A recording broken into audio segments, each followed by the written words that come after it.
ನಮಸ್ಕಾರ ಎಲ್ರಿಗೂ. ಕಳೆದ ಭಾನುವಾರ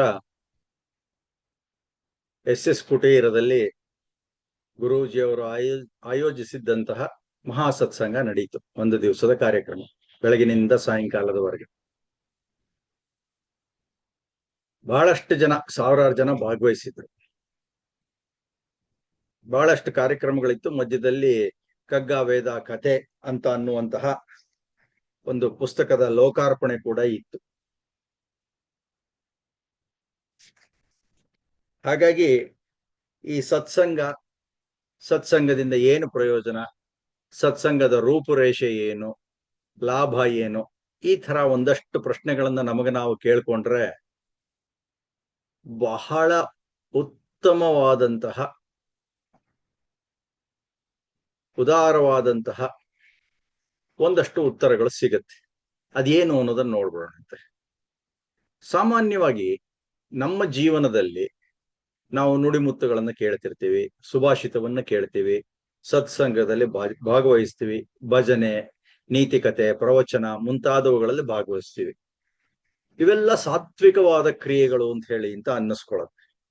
ಯಾಕೆ ಭಾಗವಹಿಸ್ತೀವಿ ಅಂತಂದ್ರೆ, ಯಾವ ರೀತಿಯ ಬದಲಾವಣೆ ನಮ್ಮ ವ್ಯಕ್ತಿತ್ವದಲ್ಲಿ ಆಗತ್ತೆ ಅಂತ ಅನ್ನೋದರ ಬಗ್ಗೆ ಯಾವತ್ತಾದ್ರೂ ಯೋಚನೆ ಮಾಡಿದೀವ ಅಂತ ನಮ್ಮನ್ನ ನಾವು ಕೇಳ್ಕೊಂಡ್ರೆ ಈ ಪ್ರಶ್ನೆಗಳಿಗೆಲ್ಲ ಉತ್ತರ ಸಿಗುತ್ತೆ. ಯಾವುದೋ ಒಂದು ಸನ್ನಿವೇಶದಿಂದಲೋ ಸಂದರ್ಭದಿಂದಲೋ ನಮ್ಮ ಮೇಲೆ ಪರಿಣಾಮ ಉಂಟಾಗಿ ನಮಗೇ ಅರಿವಾಗದಂತೆ ನಮ್ಮ ವ್ಯಕ್ತಿತ್ವ ರೂಪುಗೊಂಡು ನಾವು ಸಂತೋಷವನ್ನು ಅನುಭವಿಸುವಂತಾದರೆ ಅದೇ ಸತ್ಸಂಗ ಅಂತ ಹೇಳಿ ಕರೆಸ್ಕೊಳ್ಳುತ್ತೆ. ಹಾಗಾದ್ರೆ ಸತ್ಸಂಗದಿಂದ ಏನೇನ್ ಪ್ರಯೋಜನ ಅಂತ ಏನಾದ್ರೂ ಪ್ರಶ್ನೆ ಕೇಳ್ಕೊಂಡ್ರೆ ಉತ್ತರ ಹೀಗಿದೆ. ಒಂದು ಕಾಲ್ಪನಿಕ ಕಥೆಯ ಮೂಲಕ ಉತ್ತರವನ್ನ ನಾವು ಕಂಡುಕೊಳ್ಬಹುದು. ಒಂದು ಸಲ ಬ್ರಹ್ಮರ್ಷಿ ನಾರದರಿಗೆ ಸತ್ಸಂಗದಿಂದ ಏನು ಪ್ರಯೋಜನ ಅಂತ ಹೇಳುವಂತ ಒಂದು ಪ್ರಶ್ನೆ ಉದಿಸ್ತು. ಆಗ ತ್ರಿಲೋಕ ಸಂಚಾರಿ ತಾನೆ ನಾರದ, ಹಾಗಾಗಿ ಭಗವಂತನ ಹತ್ರಕ್ಕೆ ನೇರವಾಗಿ ಹೋಗ್ಬಿಟ್ಟು ಭಗವಂತನನ್ನ ಕೇಳಿದ್ರು, ಸತ್ಸಂಗದಿಂದ ಏನು ಪ್ರಯೋಜನ ಅಂತ. ಆಗ ಭಗವಂತ ಹೇಳ್ದ, ಇಂತಹ ಒಂದು ಊರಿನಲ್ಲಿ ಇದೀಗ ಬಸವನ ಹುಳು ಹುಟ್ಟಿದೆ, ಅದನ್ನ ಹೋಗಿ ಕೇಳು, ಅವಾಗ ಗೊತ್ತಾಗತ್ತೆ ಅಂತ ಹೇಳಿ ಸರಿ, ನಾರದ್ರು ಆ ಊರಿಗೆ ಹೋದ್ರು, ಬಸವನ ಹುಳುವನ್ನ ಭೇಟಿ ಮಾಡಿದ್ರು. ಸತ್ಸಂಗದಿಂದ ಏನು ಪ್ರಯೋಜನ ಅಂತ ಆ ಬಸವನ ಹುಳುವನ್ನು ಕೇಳಿದ್ರು. ತಕ್ಷಣ ಆ ಹುಳು ಸತ್ತೋಯ್ತು. ನಾರದರಿಗೆ ಆಶ್ಚರ್ಯ ಆಯ್ತು. ಮತ್ತೆ ಭಗವಂತನ ಹತ್ರ ಬಂದ್ರು, ಅದೇ ಪ್ರಶ್ನೆಯನ್ನು ಕೇಳಿದ್ರು. ನೀನು ಪ್ರಶ್ನೆ ಕೇಳು ಆ ಬಸವನ ಹುಳು ಅಂತ ಹೇಳಿದೆ, ಕೇಳಿದ ತಕ್ಷಣ ಅದು ಸತ್ತೋಯ್ತು ಅಂತ ಭಗವಂತನಿಗೆ ವರದಿಯನ್ನು ಕೊಟ್ರು. ಮತ್ತೆ ಭಗವಂತ ಹೇಳ್ದ, ಇಂತಹ ಇನ್ನೊಂದು ಊರಿನಲ್ಲಿ ಈಗ ತಾನೇ ಒಂದು ಕರುವಿಗೆ ಹಸು ಜನ್ಮ ನೀಡಿದೆ, ಆ ಹಸುವನ್ನ ಕೇಳು ಸತ್ಸಂಗದಿಂದ, ಆ ಹಸುವಿನ ಕರುವನ್ನ ಕೇಳು, ಸತ್ಸಂಗದಿಂದ ಏನು ಪ್ರಯೋಜನ ಅಂತ. ನಾರದರು ಹೋದ್ರು, ಕೇಳಿದ್ರು ಸತ್ಸಂಗದಿಂದ ಏನು ಪ್ರಯೋಜನ ಅಂತ. ಆ ಪ್ರಶ್ನೆ ಕೇಳಿದ ತಕ್ಷಣ ಆ ಕರು ಕೂಡ ಸತ್ತೋಯ್ತು. ಮತ್ತೆ ಭಗವಂತನ ಹತ್ರ ಬಂದ್ರು, ಮತ್ತದೇ ಪ್ರಶ್ನೆ, ಕರುನು ಸತ್ತೋಯ್ತು ಅಂತ ಹೇಳಿದ್ರು, ಮತ್ತದೇ ಪ್ರಶ್ನೆ, ಸತ್ಸಂಗದಿಂದ ಏನು ಪ್ರಯೋಜನ ಅಂತ. ಈ ಸಲ ಮೂರನೇ ಬಾರಿ ಭಗವಂತ ಹೇಳ್ದ, ಇಂತಹ ಒಂದು ರಾಜ್ಯದಲ್ಲಿ ರಾಜನಿಗೆ ಒಂದು ಗಂಡು ಮಗು ಹುಟ್ಟಿದೆ, ಆ ಮಗುವನ್ನ ಕೇಳು ನಿನ್ನ ಪ್ರಶ್ನೆಯನ್ನ ಅಂತ. ನಾರದರಿಗೆ ಪ್ರಾಣ ಭಯ. ನಾನು ಹೋಗಿ ಆ ರಾಜಕುಮಾರನನ್ನ ಕೇಳೋದು, ಅದು ಕೂಡ ಸತ್ತು ಹೋಗೋದು, ಆಮೇಲಿಂದ ಏನು ಕಾದಿದೆಯೋ ಅಂತ. ಆದ್ರೂ ಧೈರ್ಯ ಮಾಡಿ ಭಗವಂತ ಹೇಳಿದಾನಲ್ಲ ಅಂತ ಅನ್ಕೊಂಡು ಆ ಊರಿಗೆ ಹೋದ್ರು. ಆ ಮಗುವನ್ನ ಭೇಟಿ ಮಾಡಿ ಧೈರ್ಯದಿಂದ ಸತ್ಸಂಗದಿಂದ ಏನು ಪ್ರಯೋಜನ ಅಂತ ಹೇಳಿ ಕೇಳಿದ್ರು. ಆಶ್ಚರ್ಯ ಆಗೋಯ್ತು. ಆಗ ತಾನೇ ಹುಟ್ಟಿದ್ದು ಮಗು ಮಾತನಾಡ್ತು, ನಾನೇ ಬಸವನ ಹುಳು ಆಗಿದ್ದೆ, ನಾನೇ ಆಮೇಲಿಂದ ಕರುವಾಗಿ ಜನ್ಮ ತಾಳದೆ, ಈಗ ನಿನ್ನ ಸಂಘದಿಂದ ನಾನು ಪುನೀತನಾಗಿ ಮಾನವನಾಗಿ ಜನ್ಮ ಪಡೆದೆ ಅಂತ. ಈಗ ಅರ್ಥ ಆಗಿರ್ಬೇಕಲ್ಲ, ಸತ್ಸಂಗದಿಂದ, ಸತ್ಪುರುಷರ ಸಂಘದಿಂದ ಯಾವ ತರಹ ಲಾಭ ಸಿಗುತ್ತೆ ಅಂತ ಹೇಳಿ ಇದು ಕಾಲ್ಪನಿಕವಾದ್ರೂ ತತ್ವ ಒಳ್ಳೆ ಚೆನ್ನಾಗಿದೆ. ಯಾಕೆ ಅಂತ ಅದಕ್ಕೆ ಹೇಳಿದ್ದು, ನಾರಂ ದದಾತಿ ಇತಿ ನಾರದಃ ಅಂತ. ಈ ಸಂಸ್ಕೃತ ಭಾಷೆ ಅಥವಾ ವೇದ ಭಾಷೆಯ ಒಂಥರ ವಿಚಿತ್ರ ಆದರೂ ಸತ್ಯ ಅನ್ಬಹುದು.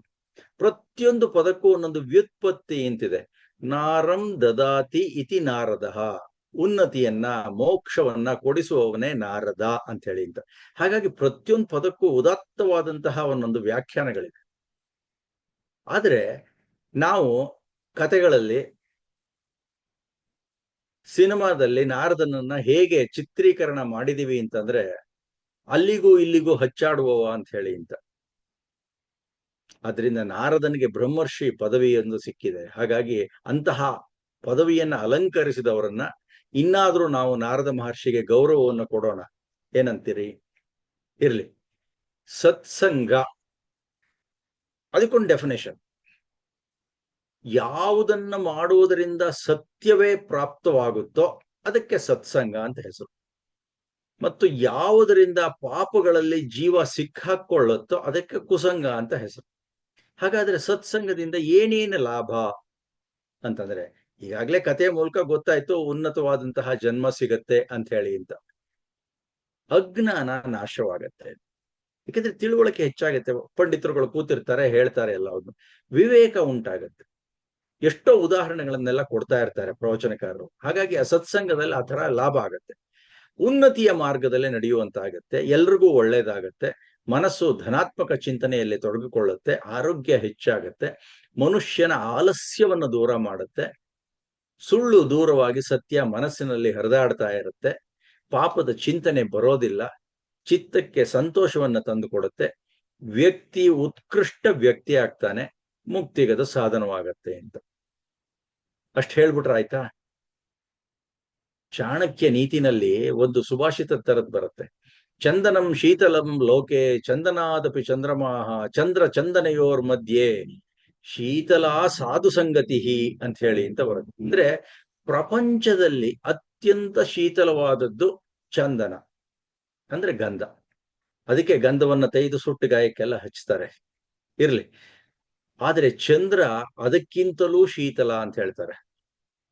ಚಂದನ ಮತ್ತು ಚಂದ್ರನ ಇವಿಬ್ರು ಮಧ್ಯೆ ಅಥವಾ ಇವರಿಬ್ಬರಿಗಿಂತ ಸತ್ಪುರುಷರ ಸಂಗತಿ ಇನ್ನೂ ಶೀತಲವಾಗಿರುತ್ತೆ, ಇನ್ನೂ ತಣ್ಣಗಿರುತ್ತೆ ಅಂತ ಅನ್ಬಿಟ್ಟು ಅಂತ, ಅಂದ್ರೆ ಆನಂದವನ್ನ ನೀಡುತ್ತೆ ಅಂತ ಚಾಣಕ್ಯ ಹೇಳಿರ್ತಾನೆ ನೀತಿ ಸೂತ್ರದಲ್ಲಿ. ಜಿ.ಪಿ. ರಾಜರತ್ನಂ ಏನ್ ಹೇಳ್ತಾರೆ ಅಂತ ಅನ್ನೋದನ್ನು ಕೇಳೋಣ. ಈ ಸಂಘದಿಂದ, ಸತ್ಸಂಗದಿಂದ ಏನು ಪ್ರಯೋಜನ ಅಂತ. ಅವರು ಹೇಳಿದ್ದು ಕೆಲವು ದಶಕಗಳ ಹಿಂದಿನ ಪರಿಸ್ಥಿತಿ. ಆಗ ಯಾರು ನೀರಿಗೆ ದುಡ್ಡು ಕೊಟ್ಟು ಕೊಂಡ್ಕೋತಾ ಇರಲಿಲ್ಲ. ಹಾಗಂತ ನೀರಿಗೆ ಬೆಲೆ ಇರಲಿಲ್ಲ ಅಂತಲ್ಲ, ಅಂತಹ ಕಾಲ ಅಂತ ಹೇಳೋಣ ಅಷ್ಟೇನೆ. ಅಂತಹ 1 ಲೀಟರ್ ನೀರನ್ನ 10 ಲೀಟರ್ ಹಾಲಿನೊಂದಿಗೆ ಸೇರಿಸ್ಕೊಂಡಾಗ ಆ ನೀರಿಗೂ ಕೂಡ ಹಾಲಿನ ಬೆಲೆ ಬಂದ್ಬಿಡುತ್ತೆ. ಹಾಲಿನ ಪ್ರಮಾಣ ಹೆಚ್ಚಾಗಿದ್ದರಿಂದ, ಹಾಲಿನ ಗುಣ ಹೆಚ್ಚಾಗೋದ್ರಿಂದ, ಪ್ರಮಾಣದಲ್ಲಿಯೂ ಗುಣದಲ್ಲಿಯೂ ಕಡಿಮೆ ಇರುವಂತಹ ನೀರಿಗೆ ಹಾಲಿನ ಬೆಲೆ ಬಂತಲ್ಲ, ಆಶ್ಚರ್ಯ ಆಗತ್ತಲ್ವಾ? ಸತ್ಯನೂ ಕೂಡ ಆಗಿತ್ತು, ನಾವೆಲ್ಲ ನೋಡಿದೀವಿ ಇದನ್ನ. ಇರ್ಲಿ, 1 ಲೀಟರ್ ಹಾಲಿಗೆ 1 ಲೀಟರ್ ನೀರನ್ನ ಬೆರೆಸಿದ್ರೆ ಹಾಲಿಗೂ ಬೆಲೆ ಇಲ್ಲದಂತಾಗೋಗುತ್ತಲ್ವಾ? ಇವೆರಡರ ಸಂಘದಲ್ಲಿ ಪ್ರಮಾಣವೂ ಕಡಿಮೆ, ಗುಣವೂ ಕಡಿಮೆ. ಅಂದ್ರೆ ನೀರಿನ ಸಂಘದಿಂದ ಹಾಲು ತನ್ನ ಬೆಲೆಯನ್ನ ಕಳೆದುಕೊಂತು ಅಂತ ಹೇಳಿ ಅಂತ ಜಿ.ಪಿ. ರಾಜರತ್ನಂ ಹೇಳ್ತಾರೆ. ಅದೇ ಪರಿಸ್ಥಿತಿಗೆ ಇನ್ನೊಂದು ಸ್ವಲ್ಪ ಬದಲಾವಣೆ ಮಾಡಿದ್ರೆ, 1 ಲೀಟರ್ ಹಾಲಿಗೆ 10 ಲೀಟರ್ ನೀರನ್ನ ಬೆರೆಸಿದ್ರೆ ಏನಾಗುತ್ತೆ ನಿಮ್ಗೆಲ್ಲ ಗೊತ್ತೇ ಇದೆ. ಅದೇ ಒಂದು ಕತೆ ಇತ್ತಂತಲ್ಲ, ರಾಜ ಹೇಳ್ತಾನಂತೆ, ಸತ್ಯವಂತರು ಯಾರಿದ್ದಾರೆ ಅಂತ ಕಂಡುಹಿಡಿಬೇಕು ಅಂತ ನಿಮ್ಮ ಮನೆಯಲ್ಲಿಂದ ಪ್ರತಿಯೊಬ್ರು 1 ಲೀಟರ್ ಹಾಲನ್ನ ತಂದು ಈ ದೊಡ್ಡ ಒಂದು ಕೊಳದಪ್ಲೆಗೆ ಹಾಕಿ ಅಂತಂದ್ರೆ, ಅಯ್ಯೋ ನಾನೊಬ್ಬ ನೀರ್ ಹಾಕಿದ್ರೆ ಏನಾಗತ್ತೆ ಅಂತ ನೋಡಿ ಎಲ್ಲರೂ ನೀರೇ ಹಾಕಿದ್ರಂತೆ. ಆ ತರ ಕತೆ ಆಗೋಗುತ್ತೆ. ಹಾಗಾಗಿ ಸತ್ಸಂಗದ ಬಗ್ಗೆ ಒಂದಷ್ಟು ಮಾಹಿತಿಯನ್ನು ಹರಿಸೋಣ. ಅಂದ್ರೆ ಸತ್ಸಂಗ ಅಂದ್ರೆ ಹೇಗಿರ್ಬೇಕು, ಅದ್ರ ರೂಪುರೇಷೆ ಏನು ಅಂತ ಹೇಳಿ ಅಂತ. ಅಂದ್ರೆ ಒಂದು ಕ್ರಮ ಇರಬೇಕು ಸತ್ಸಂಗದಲ್ಲಿ, ಒಂದು ನಿಶ್ಚಿತ ಚೌಕಟ್ಟು ಇರಬೇಕು. ಅದ್ಯಾಕೆ ಅಂತಂದ್ರೆ, ನಾವು ಅನುಶಾಸನ ಬದ್ಧರಾಗಿರಲ್ಲ. ಒಂದು ಚೌಕಟ್ಟಿನಲ್ಲಿ, ಈ ಒಂಥರ ಚೆಸ್ ಆಟ ಇದ್ದಾಗೆ, ಎಲ್ಲ ಆನೆ ಕುದುರೆ ಒಂಟೆ ಎಲ್ಲ ಪದಾತಿ ಕಾಲಾಳು ಎಲ್ಲವೂ ನಡೆಯುತ್ತೆ ಅಲ್ಲಿ, ಮಂತ್ರಿ ರಾಜ. ಆದ್ರೆ ಒಂದೊಂದು ನಿರ್ದಿಷ್ಟವಾದ ನಡೆ ಇರುತ್ತೆ. ಆದ್ರೆ ಆ ಒಂದು ಚೌಕಟ್ಟಿನಲ್ಲಿ ನಿಯಮದ ಅಡಿಯಲ್ಲಿ ಇರ್ಬೇಕು. ಹಾಗೆ ನಮ್ಮ ಜೀವನವೂ ಹಾಗೆ ಇದ್ರೆ ಚೆನ್ನಾಗಿರುತ್ತೆ ಅಂತ ಹೇಳಿ ಅಂತ. ಅಲ್ಲಿ ಏನಾಗುತ್ತೆ, ಸದ್ವಿಚಾರಗಳ ಮನನವೇ ಇರುತ್ತೆ, ಧನಾತ್ಮಕ ಚಿಂತನೆಗೆ ಹೆಚ್ಚು ಒತ್ತು ಇರುತ್ತೆ, ಆಧ್ಯಾತ್ಮ ಸಾಧನೆ ಆಗುತ್ತೆ. ಹಾಗಾಗಿ ಸತ್ಸಂಗದಲ್ಲಿ ನಿರ್ದಿಷ್ಟ ವಿಷಯ ಮತ್ತು ಕ್ರಮದ ನಿಶ್ಚಿತ ಚೌಕಟ್ಟು ಇರುತ್ತೆ ಅಂತ ಗೊತ್ತಾಯ್ತು. ಹಿರಿಯರು ಇರಲೇಬೇಕು ಅಂತ, ಅನುಭವಸ್ಥರು ಇದ್ರೆ ಚೆನ್ನಾಗಿರುತ್ತೆ ಅಂತ, ಅಥವಾ ಇಲ್ಲದೆ ಇದ್ರೆ ಮಾರ್ಗದರ್ಶನವಾದರೂ ಇರಬೇಕು. ಸತ್ಸಂಗಕ್ಕೆ ಸೇರುವ ವ್ಯಕ್ತಿಗಳು ಹಾಗೂ ಕಾಲ ತಕ್ಕಂತೆ ಪೂರ್ವ ನಿಶ್ಚಿತವಾಗಿದ್ರೆ ಚೆನ್ನಾಗಿರುತ್ತೆ. ಮೊನ್ನೆ ನೋಡಿದ್ವಿ ಎಂತೆಂತ ಮಹಾಮಹಿಮರು ಸಾಹಿತಿಗಳೆಲ್ಲ ಬಂದಿದ್ರು ಅಂತ ಹೇಳಿ ಇಂದ ಸತ್ಸಂಗದಲ್ಲಿ. ಮಲ್ಲೇಪುರಂ ವೆಂಕಟೇಶ್ ಅಂತ ಬಂದಿದ್ರು, ಸಂಸ್ಕೃತ ವಿಶ್ವವಿದ್ಯಾಲಯದ ಉಪಕುಲಪತಿಗಳಾಗಿದ್ದವರು. ಹಾಗೆ ನಾ ಸೋಮೇಶ್ವರ ಥಟ್ ಅಂತ ಹೇಳಿ ಇಂತ ಕಾರ್ಯಕ್ರಮದ ರೂವಾರಿ. ಡಾಕ್ಟರ್ ಭಾನು ಸಾಹಿತಿ ಬಂದಿದ್ರು, ಸ್ವಾಮಿ ಅಭಿಯಾನಂದರು ಬಂದಿದ್ರು, ಸತೀಶ್ ಬೆಳ್ಳೂರ್ ಬಂದಿದ್ರು, ಶ್ರೀಧರ್ ಹರಿಹರಪುರ ಇದ್ರು, ದುಗು ಲಕ್ಷ್ಮಣ್ ಹೊಸದಿಗಂತ ಪತ್ರಿಕೆಯ ಸಂಪಾದಕರು ಬಂದಿದ್ರು. ಹೀಗೆ ತಾನಾ ಶಿವಕುಮಾರ್ ಅಂತ ಮಂಡ್ಯದಿಂದ ಬಂದಿದ್ರು. ಹೀಗೆ ಎಲ್ಲರೂ ಒಂದೊಂದು ಸಾಹಸವನ್ನ, ಒಂದೊಂದು ಸಿದ್ಧಿಯನ್ನ ಮಾಡಿದವರು. ಅಂದ್ರೆ ಬಾಳು ಅನುಶಾಸನ ಬದ್ಧವಾಗಿರಲು ಇಂತಹ ಸತ್ಸಂಗ, ಇಂತಹ ಜನರ ಗುಂಪು ಚೆನ್ನಾಗಿರುತ್ತೆ ಅಂತ ಹೇಳಿ. ಏನು ಆಧ್ಯಾತ್ಮದ ಪರಮೋಚ್ಚ ಗುರಿ ಅಂತಂದ್ರೆ ಆತ್ಮನೋ ಮೋಕ್ಷಾರ್ಥಂ ಜಗತ್ಹಿತಾಯಚ ಅಂತ. ಅಂದ್ರೆ ಜಗತ್ತಿಗೂ ಕೂಡ ಒಳ್ಳೆಯದಾಗತ್ತೆ ಅಂತ ಹೇಳಿ. ಶುದ್ಧ ಹೃದಯ ಇರುತ್ತೆ, ಪರಹಿತದ ಬುದ್ಧಿ ಇರುತ್ತೆ, ಒಟ್ಟಿಗೆ ಸೇರುವುದೇ ಸತ್ಸಂಗ ಅಂತ ಹೇಳಿ ಅನ್ನಿಸ್ಕೊಳತ್ತೆ. ಕೊನೆಗೇನು ಶಾಂತಿ ಮಂತ್ರದಿಂದ ಕೊನೆ ಆಗ್ಬೇಕು, ಎಲ್ರು ಚೆನ್ನಾಗಿರ್ಲಿ, ಎಲ್ರಿಗೂ ಒಳ್ಳೇದಾಗ್ಲಿ ಅನ್ನುವಂತಹ ಭಾವ. ಅದೊಂಥರ ಧನಾತ್ಮಕ ಚಿಂತನೆ.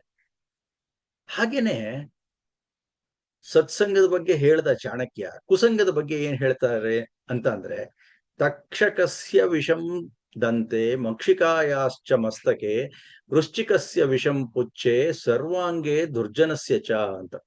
ಹಾವಿನ ಹಲ್ಲಿನಲ್ಲಿ ವಿಷ ಇರುತ್ತಂತೆ, ನೊಣದ ತಲೆಯಲ್ಲಿ ವಿಷ ಇರುತ್ತೆ, ಚೇಳಿನ ಕೊಂಡಿಯಲ್ಲಿ ವಿಷ ಇರುತ್ತೆ, ಹಾಗೆ ದುರ್ಜನರ ಶರೀರ ಪೂರ್ತಿ ವಿಷದಿಂದ ತುಂಬಿರುತ್ತೆ ಅಂತ.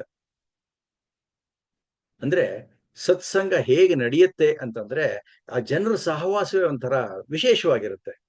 ಹೇಗಾಗುತ್ತೆ ಅಂತಂದ್ರೆ, ಈಗ ನೀವು ಒಂದು ಉದಾಹರಣೆ ಕೊಡೋದಾದ್ರೆ, ಸುಗಂಧದ ಅಂಗಡಿ ಹೋಗ್ತೀರಾ ಅಂತ ಇಟ್ಕೊಳ್ಳಿ, ಸೆಂಟ್ ಮಾರಾಟ ಮಾಡ್ತಾನಲ್ಲ ಆ ಅಂಗಡಿ ಒಳಗೆ.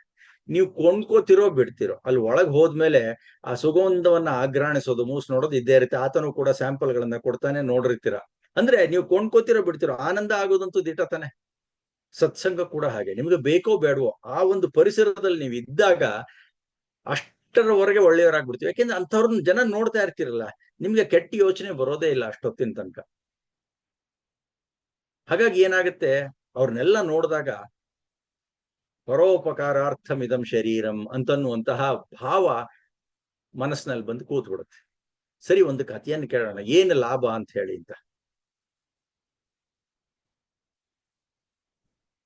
ಧರ್ಮಬೋಧಕ ಗ್ರಂಥಗಳು ಬೇಕಾದಷ್ಟಿರುತ್ತೆ, ಪ್ರವಚನಗಳು ಬೇಕಾದಷ್ಟಿರುತ್ತೆ. ಆದರೂ ಕೂಡ ನೀತಿ ಬೋಧಕ ಕಥೆಗಳು ಅಂತ ಒಂದಷ್ಟು ಇರುತ್ತೆ. ಆ ನೀತಿ ಬೋಧಕ ಕಥೆ ಹೇಗಿದೆ ಅಂತಂದ್ರೆ, ಒಂದ್ಸಲ ಒಬ್ಬ ಪ್ರವಚನಕಾರರು ದೇವಸ್ಥಾನದಲ್ಲಿ ಪ್ರವಚನ ಮಾಡ್ತಾ ಇರ್ತಾರೆ. ಅದು ಹೇಗೆ ಪ್ರೇರಣೆಯನ್ನ ನೀಡುತ್ತೆ ಅಂತ ಅನ್ನೋದಕ್ಕೆ ಈ ಒಂದು ಕತೆ. ಹೇಗೆ ಪ್ರೇರಣೆ ನೀಡುತ್ತೆ, ನಾವೀಗ ಟಿವಿ ನೋಡ್ತಾ ಇರ್ತೀವಪ್ಪ, ಯಾವುದೋ ಒಂದು ಟೂತ್ ಪೇಸ್ಟ್ ಇಂದೋ ಅಥವಾ ಯಾವುದೋ ಒಂದು ಬಟ್ಟೆದೋ ಯಾವುದೋ ಒಂದು ಸೋಪದೋ ಜಾಹೀರಾತು ಬರುತ್ತೆ. ತಕ್ಷಣ ಓಡೋಗ ಅಂಗಡಿಲಿ ಕೊಂಡ್ಕೊಂಡ್ಬಿಡ್ತೀವ? ಇಲ್ಲ ಅಲ್ವಾ. ಅಂಗಡಿಗೆ ಹೋದಾಗ ಜ್ಞಾಪಕ ಬರುತ್ತೆ, ಓಹೋ ಈಗ ಅದನ್ನ ನೋಡಿದ್ನಲ್ಲ, ಯಾಕೆ ಒಂದ್ಸಲ ಕೊಂಡ್ಕೋಬಾರ್ದು ಅಂತ ಅನ್ಸೇಳಿ ಕೊಂಡ್ಕೊಳುತ್ತೆ. ಹೀಗೆ ಇದರ ಪರಿಣಾಮ ಹಾಗಿರುತ್ತೆ. ಇಲ್ಲಿ ಮತ್ತೆ ಆ ಕತೆಗೆ ಬರೋದಾದ್ರೆ, ಪ್ರವಚನಕಾರರು ಕಥೆಯನ್ನ ಹೇಳ್ತಾ ಇದ್ರು. ಒಬ್ಬ ವೃತ್ತಿಪರ ಕಳ್ಳತನವೇ ಅವನು ಕಸುಬು. ಅವತ್ತವನು ತೀರ್ಮಾನ ಮಾಡಿದ್ದ, ರಾಜನ ತಿಜೋರಿಗೆ ಕನ್ನ ಹಾಕ್ಬೇಕು ಅಂತ ಹೇಳಿ. ಅಲ್ಲಿ ಹೋಗುವಾಗ ಈ ಪ್ರವಚನ ನಡೀತಾ ಇದ್ದಿದ್ದು ಹೆಚ್ಚು ಕಮ್ಮಿ ಸಾಯಂಕಾಲದಿಂದ ರಾತ್ರಿ ತನಕ ಇತ್ತು. ರಾತ್ರಿ ಆಗ್ತಾ ಬಂದಿತ್ತು. ಈತನು ಆ ದೇವಸ್ಥಾನದ ಮುಂದೆ ಹೋಗ್ತಾ ಇದ್ದ. ಆ ರಾಜನ ತಿಜೋರಿಗೆ ಹೋಗ್ಬೇಕಾದ್ರೆ ದೇವಸ್ಥಾನದ ಮುಂದೆ ಹೋಗ್ಬೇಕಾಗಿತ್ತು. ಸರಿ, ಎಲ್ಲಿ ಪ್ರವಚನ ತನ್ನ ಕಿವಿಗೆ ಬಿದ್ದ್ಬಿಡುತ್ತೋ ಅಂತ ಹೇಳಿ ಎರಡೂ ಕೈಗಳಿಂದ ತನ್ನ ಕಿವಿಯನ್ನ ಮುಚ್ಕೊಂಡ ಹೋಗ್ತಾ ಇದ್ದ. ಏನೋ ಕಲ್ತು ಹಾಕಿರೋ ಎಡವು ಬಿದ್ದ್ಬಿಟ್ಟ, ಕೈ ತೆರೆದು ಹೋಯ್ತು. ಅವಾಗ ಪ್ರವಚನಕಾರರು ಹೇಳ್ತಿದ್ದಂತಹ ಒಂದೇ ಒಂದು ಸಾಲು ಅವನ ಕಿವಿ ಮೇಲೆ ಬಿತ್ತು. ಅವ್ರು ಹೇಳಿದ್ರು, ದೇವಿ ನಡೆಯುವಾಗ ಆಕೆಯ ನೆರಳು ನೆಲದ ಮೇಲೆ ಬೀಳೋದಿಲ್ಲ ಅಂತ. ದೇವಿ ನಡೆಯುವಾಗ ಆಕೆಯ ನೆರಳು ನೆಲದ ಮೇಲೆ ಬೀಳೋದಿಲ್ಲ ಅಂತ.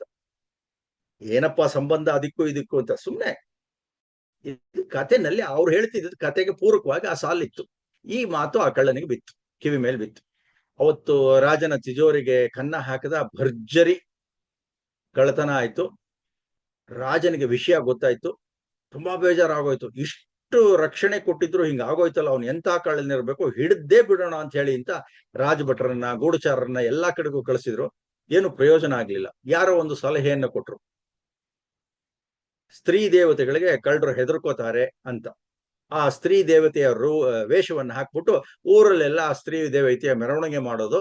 ಅವಾಗ ಗೊತ್ತಾಗತ್ತೆ, ಯಾರು ಹೆದರ್ಕೋತಾ ಇರ್ತಾರಲ್ಲ ಅವ್ರ ಮುಖಚಹರೆ ನೋಡಿದ ತಕ್ಷಣ ಗೊತ್ತಾಗೋಗ್ಬಿಡುತ್ತೆ ಅಂತ ಹೇಳಿ ಒಂದು ಮಾತನ್ನು, ಈ ದೇವತೆಗೆ ಕಳ್ಳನನ್ನ ಕಂಡು ಹಿಡಿದ್ಬಿಡ್ತಾಳೆ ಅಂತನ್ನುವಂತಹ ಒಂದು ಏನ್ ಹೇಳ್ತಾರೆ, ಇವಾಗೆಲ್ಲ ಹೇಳ್ತಾರಲ್ಲ, ಒಂದು ಮಾತು, ಅದನ್ನು ಕೂಡ ಹೊರಡಿಸಿದ್ರು.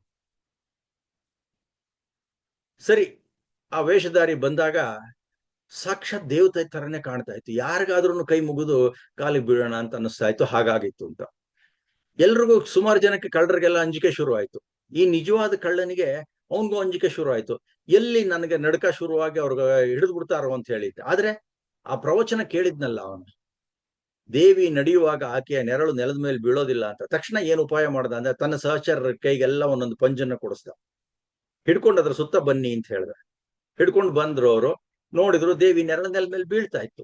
ನಿಜವಾದ ದೇವತೆ ಅಲ್ಲ ಅನ್ನೋದು ಖಾತ್ರಿ ಆಗೋಯ್ತು. ಅದರಿಂದ ಅವನಿಗೆ ಧೈರ್ಯ ಬಂತು, ಸುಮ್ನಾಗ್ಬಿಟ್ಟ.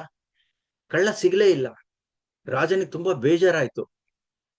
ಅಯ್ಯೋ, ಒಂದು ದಿವಸ ಒಂದು ಪ್ರವಚನದ ಒಂದು ಸಾಲಿನಿಂದ ನನ್ನ ಜೀವನವೇ ಈ ತರ ಒಳ್ಳೇದಾಯ್ತಲ್ಲ, ಇನ್ನು ದಿನ ಕೇಳಿದ್ರೆ ಎಷ್ಟು ಸೂತ್ರ ಸಿಗುತ್ತೋ ಅಂತ ಹೇಳಿ ಅಂತ ದಿನ ಹೋಗಕ್ ಶುರು ಮಾಡ್ದ. ಅವನ ವ್ಯಕ್ತಿತ್ವನೇ ಬದಲಾಗೋಯ್ತು. ಕಳ್ಳತನವನ್ನೇ ಬಿಟ್ಬಿಟ್ಟ, ಒಳ್ಳೆಯ ಸಜ್ಜನ ಆಗ್ಬಿಟ್ಟ ಅಂತ. ಅಂದ್ರೆ ನೀತಿ ಕಥೆಗಳನ್ನ ಕೇಳೋದ್ರಿಂದ ಏನ್ ಲಾಭ ಅಂತ, ಈ ತರ ಲಾಭ ಇದೆ. ಕಥೆ ಮೂಲಕ ಹೇಳೋದು ನಮ್ದು ಅಲ್ಲ ಅಂತಂದ್ರೆ ಪಂಚತಂತ್ರ, ಹಿತೋಪದೇಶ ಅದೆಲ್ಲ ಇದೆಯಲ್ಲ, ಆ ಮೂಲಕ ತರದ್ದಿದು. ಈಗ ಇನ್ನೂ ಒಂದು ಉದಾಹರಣೆ ಕೊಡೋಣಂತೆ. ಒಂದು ಕಾದ ಬಾಣ್ಲೆ ಮೇಲೆ ಒಂದು ನೀರ್ ಹನಿ ಬೀಳತ್ತೆ ಅಂತ ತಿಳ್ಕೊಳ್ಳಿ, ಕ್ಷಣ ಮಾತ್ರದಲ್ಲಿ ಆವಿಯಾಗ್ಬಿಟ್ಟೋಗುತ್ತವ. ಅದೇ ನೀರಿನ ಹನಿ ಕಮಲದ ಎಲೆ ಮೇಲೆ ಬಿದ್ರೆ ಮುತ್ತನಂತೆ ಕಂಡು ಆ ಕಡೆಯಿಂದ ಈ ಕಡೆಗೆ ಅಂಟುಕೊಳ್ಳದಂತೆ ಓಡಾಡುತ್ತೆ. ಇದರಿಂದ ನಮಗೊಂದು ಪದ್ಮಪತ್ರ ಭವಾಂಬಸಿ ಅಂತ ಹೇಳಿ ಅಂತ ಒಂದು ಸೂತ್ರ ಬೇರೆ ಸಿಗುತ್ತೆ. ಅಂಟಿಯೂ ಅಂಟದಂತೆ ಜೀವನವನ್ನ ನಡೆಸು ಅಂತ ಹೇಳಿ. ಅದೇ ನೀರ ಹನಿ ಸ್ವಾತಿ ನಕ್ಷತ್ರದಲ್ಲಿ ಸಾಗರದಲ್ಲಿ ಏನೋ ಕಪ್ಪೆ ಚಿಪ್ಪಿನ ಒಳಕ್ಕೆ ಬಿತ್ತು ಅಂದ್ರೆ ತುಂಬಾ ಅದ್ಭುತವಾದ ಮುತ್ತಾಗಿ ಪರಿವರ್ತನೆ ಆಗುತ್ತೆ. ಅಂದ್ರೆ ಸಹವಾಸ ಆ ನೀರಿನ ಹನಿಯನ್ನ ಹೇಗೆ ಬದಲಾಯಿಸ್ತು ಅಂತ ಇದರಿಂದ ಗೊತ್ತಾಗತ್ತೆ. ಇಂತಹ ಉತ್ತಮ ಗುಣಗಳೆಲ್ಲವೂ ಸತ್ಸಂಗದಿಂದ ಬರುತ್ತೆ. ಅದಕ್ಕೆ ದಾಸರು ಹೇಳಿದ್ರು, ಹರಿದಾಸರ ಸಂಘ ದೊರಕೀತು ಎನಗಿಂದು ಇನ್ನೇ ನಿನ್ನೆ ನಿನ್ನೆ ಏನು, ಹೊರಗುರು ಉಪದೇಶ ವರವಾಯಿತು ಎನಗೆ ಇನ್ನೇ ನಿನ್ನೆ ನಿನ್ನೆ ಏನು, ತೋಯ ಜಾಕ್ಷನ ನಾಮ ಜಿಹ್ವೆಯೊಳು ನೆಲೆಸಿತು ಇನ್ನೇ ನಿನ್ನೆ ನಿನ್ನೆ ಏನು, ಚಿನ್ಮಯ ಪುರಂದರ ವಿಠಲಯ್ಯ ದೊರಕಿತ ಇನ್ನೇ ನಿನ್ನೆ ನಿನ್ನೇನು ಅಂತ. ನೋಡಿ, ಇದು ಎಷ್ಟು ಚೆನ್ನಾಗಿ ಹೇಳ್ತಾರೆ ಅಂತ. ಇವೆಲ್ಲ ಬೇಕಾದ ಅಂಗಡಿಲಿ ಸಿಗುತ್ತಾ ಇದೆ ಎಲ್ಲಾವುದು, ಹರಿದಾಸರ ಸಂಘ, ಉಪದೇಶ ಎಲ್ಲದನ್ನು ಕೂಡ. ಅಂದ್ರೆ ತೋಯ ಜಾಕ್ಷನ ನಾಮ ಜಿಹ್ವೆಯೊಳು ನೆನೆಸಿತು, ಹರಿನಾಮ ಸ್ಮರಣೆ ಆಯ್ತಲ್ಲ ಅಂತ ಹೇಳಿದ್ದ. ಅದಕ್ಕೆ ಡಿ.ವಿ.ಜಿ ಏನ್ ಹೇಳ್ತಾರೆ, ಬಿರಿದೆಲ್ಲ ಮತ ನೀತಿಗಳಿಗಿಂತ ಜೀವಿತವು ನೆರೆ ಬಂದ ನದಿ ದಡಕ್ಕೆ ಬಾಗಿ ಪರಿಯುವುದೇ, ಧರ್ಮ ಸೂಕ್ಷ್ಮದ ತಿಳಿವೆ ಲೋಕ ಸೂಕ್ಷ್ಮದ ಸುಳುವು, ಅರಸು ಜೀವಿತದ ಹಿತವ ಮಂಕುತಿಮ್ಮ ಅಂತಾರೆ. ಎಲ್ಲ ಮತ ನೀತಿಗಳು ಬೇಕಾದಷ್ಟು ಇರುತ್ತೆ ನಮ್ ಜೀವಿತಕ್ಕೆ ಬೇಕಾದಂಥದ್ದು ಎಲ್ಲವೂ. ಅದಕ್ಕೆ ಉದಾಹರಣೆ ಬೇರೆ ಕೊಡ್ತಾರೆ, ಒಂದು ಉಪಮೆ. ಜೋರಾಗಿ ನೆರೆ ಬಂದು ಹರಿತಾ ಇರುತ್ತಪ್ಪ, ಅದು ದಡಕ್ ಹರಿಯುತ್ತೇನೋ, ಮಧ್ಯದಲ್ಲಿ ಕೊಚ್ಕೊಂಡ್ರೆ ರಭಸವಾಗಿ ಹೋಗ್ತಾ ಇರುತ್ತೆ ಅಂತ. ಹಾಗೇನೆ ಧರ್ಮ ಸೂಕ್ಷ್ಮದ ತಿಳಿವು ಕೂಡ ಬೇಕಾದಷ್ಟು ಹೋಗ್ತಾ ಇರುತ್ತೆ. ಅದನ್ನ ನಾವು ಹಿಡ್ಕೋಬೇಕಷ್ಟೇ. ಲೋಕಸೂತ್ರದ ಸುಳು, ಅರಸು ಜೀವಿತದ ಹಿತ, ಅದರಿಂದ ನಮಗೆ ಹಿತವಾಗತ್ತೆ ಅಂತ. ಆತರ ಹಿತವನ್ನ ನಾವು ಎಲ್ಲಾ ಕಡೆನೂ ಕಾಣ್ತೀವಿ. ಈ ತರದ ಯಾವ್ದು ಧರ್ಮಸೂತ್ರ ಆಗಿರ್ಬೋದು, ಮಹಾಭಾರತ ಆಗ್ಬೋದು, ರಾಮಾಯಣ ಆಗ್ಬೋದು, ಹೀಗೆ ಬೇಕಾದಷ್ಟು. ಅಂದ್ರೆ ಕಬ್ಬನ್ನ ಹಿಂಡಿ ರಸವನ್ನ ಪಡೆಯುವಂತೆ ಈ ಪೂರ್ವಾಪರ ವಾಕ್ಯಗಳನ್ನ ಪರಿಶೀಲಿಸಿ ಮಂಥನ ಮಾಡಿ ತತ್ವವನ್ನ ಗ್ರಹಿಸಿ ಗಟ್ಟಿಯಾಗಿ ಹಿಡ್ಕೋಬೇಕು. ವೇದ ಮಂತ್ರ ಕೂಡ ಇದೇ ಒಂಥರದ್ದು ಆದೇಶಗಳನ್ನ ನಮಗೆ ಕೊಡುತ್ತೆ, ನಿರ್ದೇಶನವನ್ನು ನೀಡುತ್ತೆ. ಮಾನವ ಕುಲಕ್ಕೆ ಒಂಥರ ಸಂವಿಧಾನ ಅಂತ ಅನ್ನಿಸ್ಕೊಂಡಿದೆ. ಅದು ಅಪೌರುಷೇಯ ಭಗವದ್ದಿದು ಅಂತ. ಆನೋಭದ್ರ ಕೃತವೋ ಎಂತೂ ವಿಶ್ವತಃ ಅಂತ ಎಲ್ಲಾ ಕಡೆಯಿಂದ ಒಳ್ಳೆ ವಿಚಾರಗಳು ನಮ್ಮಲ್ಲಿಗೆ ಬರಲಿ ಅಂತ ಹೇಳುತ್ತೆ ವೇದ ಮಂತ್ರ, ಋಗ್ವೇದದ್ದು. ಆದ್ರೆ ಜಿ.ಪಿ. ರಾಜರತ್ನಂ ಏನ್ ಹೇಳ್ತಾರೆ ಅಂತಂದ್ರೆ, ಒಂದು ಉದಾಹರಣೆಯಾಗಿ, ದೇವರ ಮುಂದೆ ಗಂಧದ ಕಡ್ಡಿ ಅಗರಬತ್ತಿ ಹಚ್ಚಿಡ್ತೀವಿ, ಅಲ್ಲೂ ಬೆಂಕಿ ಇದೆ, ಕಿಡಿ ಇದೆ ಅಲ್ವಾ. ಅಡುಗೆ ಮಾಡುವಾಗ ಒಲೆ ಹಚ್ತೀವಿ, ಅಲ್ಲೂ ಬೆಂಕಿ ಇದೆ ಅಲ್ವಾ. ಕಾಳ್ಗಿಚ್ಚಿನಲ್ಲಿ ಅಲ್ಲೂ ಬೆಂಕಿ ಇದೆ ಅಲ್ವಾ. ಆದ್ರೆ ಗಂಧದ ಕಡ್ಡಿನಲ್ಲಿದ್ದಂತಹ ಒಂದು ಬೆಂಕಿ, ಒಲೆಯಲ್ಲಿದ್ದಂತಹ ಬೆಂಕಿ, ಕಾಳ್ಗಿಚ್ಚು, ಇದರ ಬೆಂಕಿ ಎಲ್ಲವೂ ಒಂದೇ ತರ ಕಾಣುತ್ತೆ. ಆದ್ರೆ ಆ ಶಕ್ತಿ ಬೇರೆ ಬೇರೆ. ಗಂಧದ ಕಡ್ಡಿ ಮೇಲೆ ಒಂದು ಸೌದೆಯನ್ನ ಎತ್ತಾಕಿದರೆ ಗಂಧದ ಕಡ್ಡಿ ಆರು ಹೋಗುತ್ತೆ. ಎರಡನೇದಾಗಿ ಉರಿತಿರುವ ಒಲೆಯ ಮೇಲೆ ಒಂದು ದೊಡ್ಡ ಕೊರಡನ್ನ ಹಾಕಿದ್ರೆ ಅರ್ಧಂಬರ್ಧ ಆರಿ ಹೊಗೆಯನ್ನ ಕಾರುತ್ತೆ. ಆದ್ರೆ ಕಾಳ್ಗಿಚ್ಚಿನಲ್ಲಿ ಬಾಳೆಯ ಹಸಿ ದಿಂಡನ್ನು ಹಾಕಿದ್ರು ಸುಟ್ಟು ಹೋಗುತ್ತೆ ಅಂತ. ಕಿಡಿ ಸಣ್ಣದನ್ನು ಮೇಲೆ ಬಿದ್ದ ಕೊರಡ ಅರಿಪುದು ಸುಡುವುದು ಕಿಡಿಯುರಿಯೇ 100 ಕೊರಡುಗಳ ಅಂತ. ಅಂದ್ರೆ ಅದ್ರ ಶಕ್ತಿ ಹೇಗೆ ಬದಲಾಗತ್ತೆ ಅಂತ. ಒಂದ್ ಸಣ್ಣ ಕಿಡಿ ಮೇಲೆ ಕೊರಡನ್ನ ಹಾಕಿದ್ರೆ ಅದು ಆರೋಗುತ್ತೆ. ಆದ್ರೆ ಅದೇ ಸಣ್ಣ ಕಿಡಿ ಹೊತ್ಕೊಂಡು ಉರಿತು ಅಂದ್ರೆ 100 ಕೊರಡನ್ನ ಆದ್ರೂ ಸುಟ್ಟು ಬಿಡುತ್ತೆ ಅಂತ.